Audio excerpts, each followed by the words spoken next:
Halo semuanya, kembali lagi di channel yang receh ini. Kali ini Recengers kembali lagi akan mengungkapkan mengenai legenda-legenda dan sejarah yang ada di bumi ini. Kali ini kita akan membahas mengenai kisah Kaisar Qin Shi Huang, Kaisar pertama China. Nah, tanpa berlama-lama lagi langsung saja kita ke pembahasannya Sobat Receh. Pada 259 sebelum Masehi, hiduplah seorang kaisar pertama China dan pendiri dinasti Qin, bernama Qin Shi Huang. Qin Shi Huang memerintah selama 36 tahun dari 246 sebelum Masehi hingga 210 sebelum Masehi, menciptakan kemajuan budaya dan intelektual yang cepat. Pemerintahannya terkenal memiliki beragam proyek konstruksi yang megah dan besar, salah satunya pembangunan awal tembok besar China. Namun di balik kemajuan yang diciptakan, ia juga banyak melakukan penindasan. Banyak orang yang mati di tangannya. Sebagai kaisar pertama China, yang paling berkuasa, mudah baginya untuk memerintahkan seseorang dimatikan. Namun, dirinya sendiri amat takut mati.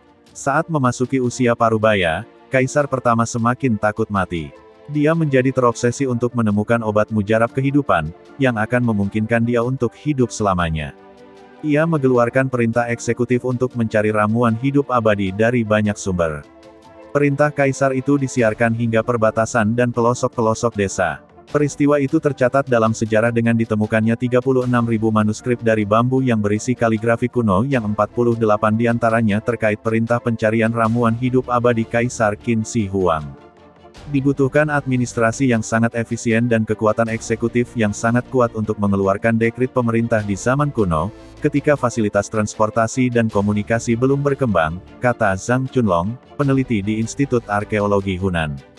Seketika perintahnya keluar, para dokter dan alkemis istana segera mengarang sejumlah ramuan hidup abadi yang diperintahkan oleh sang kaisar. Banyak di antaranya mengandung bahan berbahaya yang justru mempercepat kematiannya. Dari sekian resep ramuan yang diajukan kepadanya, diyakini para peneliti masa kini di Chemistry World, ia telah mengkonsumsi cinabar merkuri sulfida, yang membawa hidupnya berakhir pada 39 tahun. Namun, sebelum kematiannya ia telah berniat untuk membuat perlengkapan di akhirat.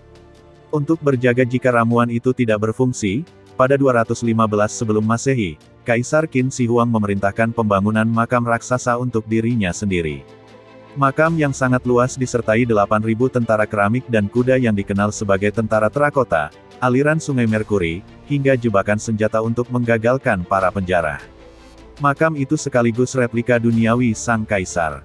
Setelah kematiannya, Kaisar Qin Shi Huang masih dikenang hingga saat ini atas segala kontribusinya dalam kemajuan budaya hingga tindakan tirani brutalnya.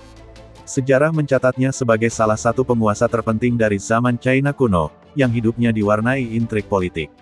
Ini dia kisahnya. Sejak lahir di Hanan pada 259 sebelum Masehi, ia meneruskan garis keturunan pangeran dari negara Qin, yang saat itu diberi nama Yingzheng.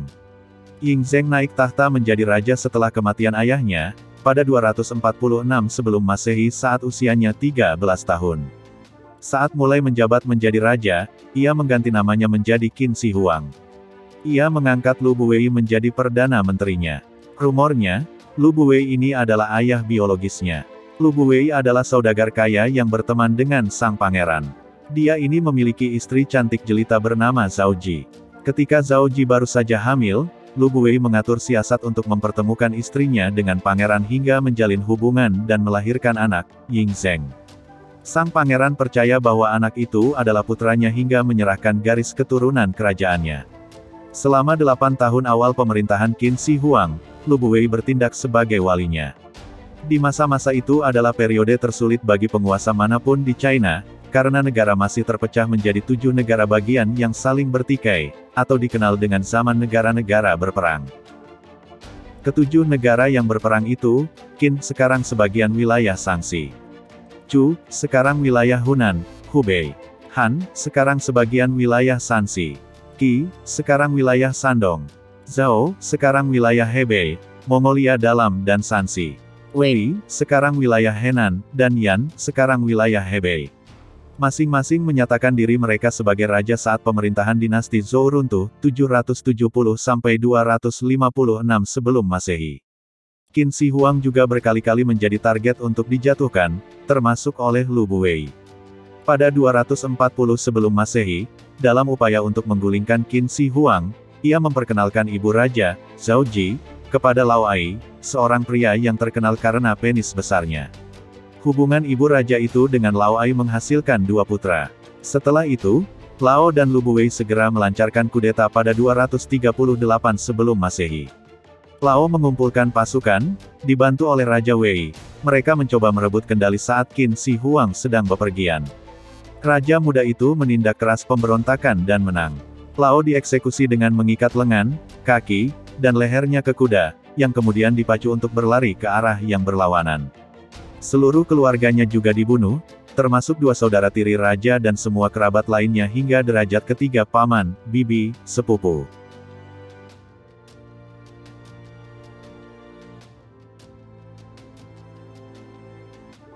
Nah, sudah sampai di akhir video kisah Kaisar Qin Shi Huang, Kaisar pertama China. Bagaimana sobat receh, penjelasannya menambah wawasan bukan? Jangan lupa like, komen dan subscribe ya sobat semua. Sampai jumpa di video selanjutnya.